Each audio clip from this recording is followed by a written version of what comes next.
मान्यवर खड़गे साहब उठा रहे हैं।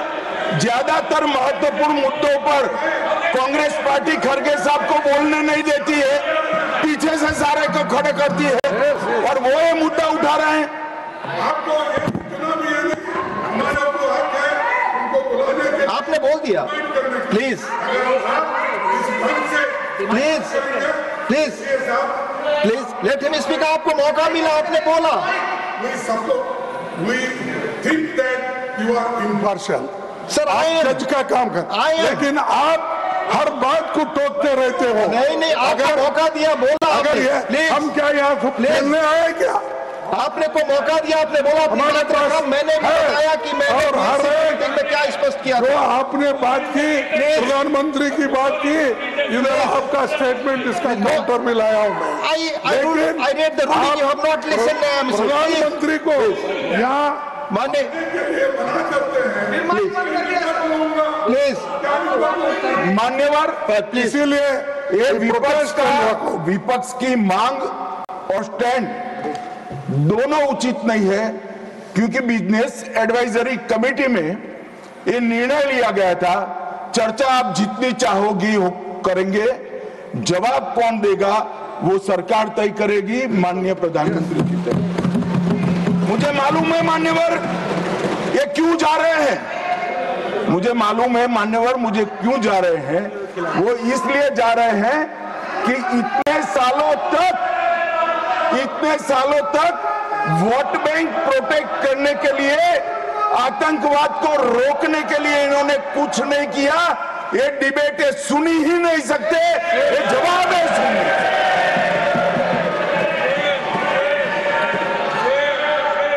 और जब भी ये कह रहे हैं और कोई लीडर ऑपोजिशन होता और ये बोलता तब तो मैं समझता, खड़गे साहब बोल रहे हैं। ज्यादातर महत्वपूर्ण चर्चाओं में कांग्रेस पार्टी उनके नेता को, लीडर ऑफ ऑपोजिशन को बोलने ही नहीं देती है। और वो मुद्दा उठा रहे हैं कि माननीय प्रधानमंत्री जी जवाब। मान्यवर, मैं सबसे पहले ऑपरेशन महादेव के लिए बताना चाहूंगा। परसों ही बहुत लंबे समय से चल रहे हुए एक ऑपरेशन का अंत आया और वो ऑपरेशन के तहत 3 आतंकवादी, सुलेमान उर्फे फैजल जट, अफगान और जिब्रान, वो तीनों हमारी सुरक्षा बलों ने इनको मौत के घाट उतारा।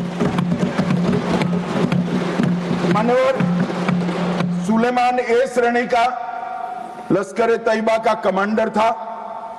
उसने पहलगांव हमले में उसकी ही राइफल से गोलियां चली थी, गगनगिरी में भी उसकी राइफल से गोलियां चली थी और उसको हमारे सुरक्षा बलों ने कश्मीर छोड़कर पाकिस्तान भागने नहीं दिया। अफगान भी ए ग्रेड का लश्कर तैयबा का कमांडर था और जिब्रान भी उच्च आला दर्जे का लश्कर तैयबा का आतंकवादी था। मान्यवर, इससे स्पष्ट हो गया है कि ये आतंकवादी हमले में लश्कर तैयबा का हाथ था, इसके इशारे पर ही ये घटना हुई थी।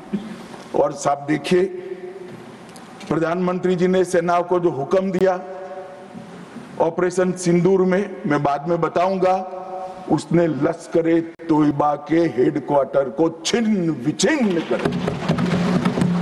इनको भेजने वाले भी मारे गए और जिन्होंने गोली चलाई थी वो भी मारे गए। एक प्रकार से ऑपरेशन महादेव और ऑपरेशन सिंदूर दो इकट्ठा होता है तो दुनिया के सभी आतंकवादी हमलों में सबसे सटीक, सख्त और त्वरित जवाब माननीय प्रधानमंत्री के नेतृत्व में भारत के सुरक्षा बलों ने दिया।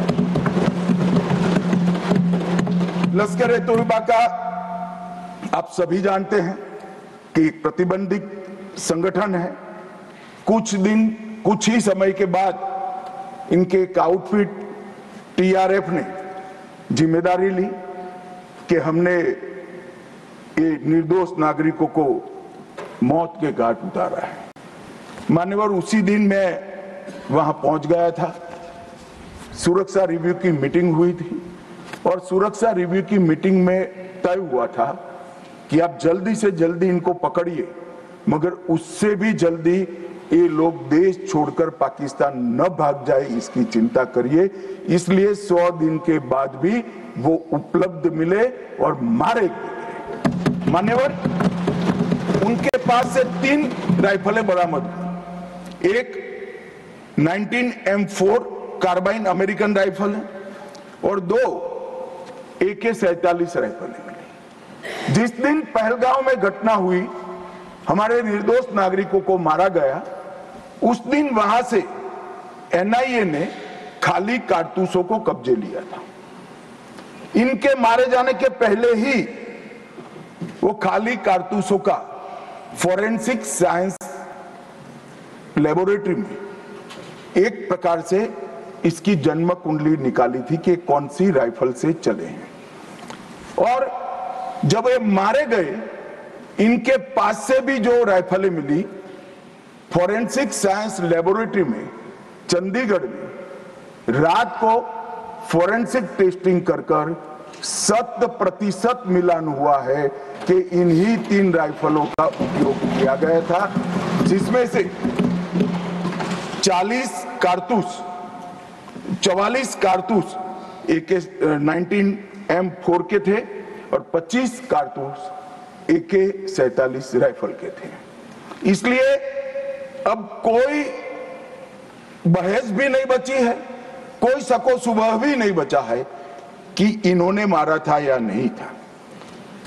NIA ने बहुत विगत जांच करी है मान्यवर, लगभग 1055 लोगों के स्टेटमेंट लिए हैं। इसके आधार पर इनके रेखाचित्र भी बनाए गए।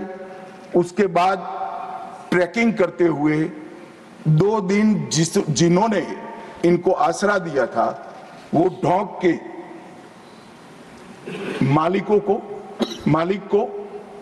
मालिकों को और उनकी वृद्ध माता को भी पूछताछ करी थी। ये जो मृतदेह मिले आतंकवादियों के, उसका परिचय, उसकी शिनाख्त ये तीनों लोगों ने कर ली है। ये तीनों लोगों ने कहा है कि यही आतंकवादी है जो 21 तारीख को हमारे ढोंक में रुके थे और हमसे खाना लेकर गए थे। तो एक और सबूत हमारे पास आ चुका है। चेहरे का मिलान भी कैमरे के माध्यम से बहुत अच्छे तरीके से संतोषजनक रीत से हुआ है। और ये जो सफल ऑपरेशन हुआ मान्यवर, इसलिए मैं सेना, CRPF, Jammu Kashmir police, NIA के अधिकारी और FSL के विद्वान अधिकारियों को बहुत बहुत साधुवाद देना चाहता हूं।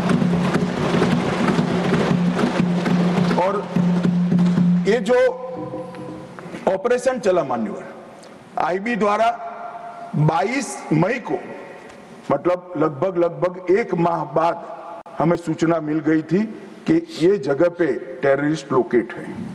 उसके बाद IB और मिलिट्री इंटेलिजेंस ने और शिनाख्त करी और लगभग 22 जुलाई को इनके लोरा सेट को ट्रैक करने का काम समाप्त हुआ। एग्जैक्ट पिन पॉइंटेड लोकेशन को आइडेंटिफाई किया गया और फिर एक मीटिंग 4 पैरा, CRPF और जम्मू कश्मीर पुलिस तीनों के अफसरों की हुई और स्ट्राइक किया गया। तीनों आतंकवादी मारे गए हैं। कोइंसिडेंट देखिए मान्यवर, देश भर से मुझे बहुत SMS आए थे, विशेषकर जो मारे गए थे उनके परिजनों का, इनके सर में गोली मारिएगा, जब भी मारे तब। तीनों के एनकाउंटर के वक्त तीनों के सर में ही गोली लगा है मान्यवर। एक कोइंसिडेंट मान्यवर,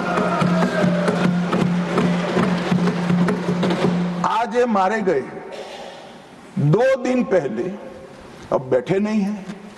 चिदंबरम साहब को बैठना चाहिए था। उन्होंने सवेरे मेरे इस्तीफे की मांग के साथ एक प्रश्न उठाया